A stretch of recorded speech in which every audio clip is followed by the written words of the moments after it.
الرحمن الرحیم. زه نن چې څومره د پېښور مشران ستر مشران راغلي څومره صدران دي د مختلف بازارونو د ټولو بېحد مشکور یم چې په شارټ نوټس باندې دوی چیمبر ته رالل او دلته ښکلې ښکلې مشورې ورکړې دي ملګرو.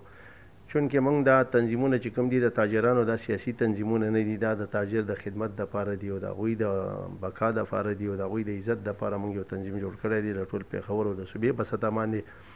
حالان کې داسې خلک دي چې هغوی د تاجرانو خلاف وچلېدل اوسه پورې، خو چې کوم وخت راشي او د هغوی نه هغه اقتدار لاړ شي او هغوی ریجکټ شي، نو بیا چې کوم دي بیا میدان ته راشي بیا د تاجر په سر باندې خبرې کوي. دا خو ډېره د شرم او د افسوس خبره ده.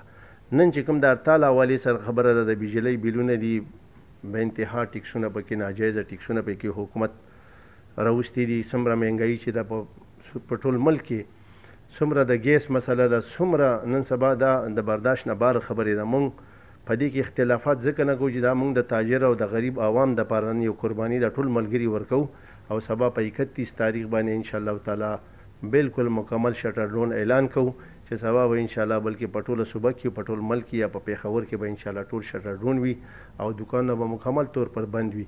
که دې نه علاوه بیا حکومت هم داسې سنجیدګي دغه مظاهره ونه کړه، بیا هم په دې ټیکسونو باندې داسې خبره وي انشاءالله آینده لایي عمل به بیا د ملګرو په مشوره باندې طی کوو. بیا کیدای شي غیر معینه مدت ته پورې هړتال وي او بیا به د مظاهرو انشاءالله اعلان کوو. پرون چې کومې مظاهرې زموږ د ملګرو تاجرانو کړي دي د ګرانۍ خلاف، د دې ټیکسونو خلاف، د بیلونو خلاف، موږ د هغوی هم بېحد مشکور یو، د هغوی شکریه ادا کوو چې هغوی په یو پلیټفارم باندې ولاړ دي او د خپل حق تپوس کوي.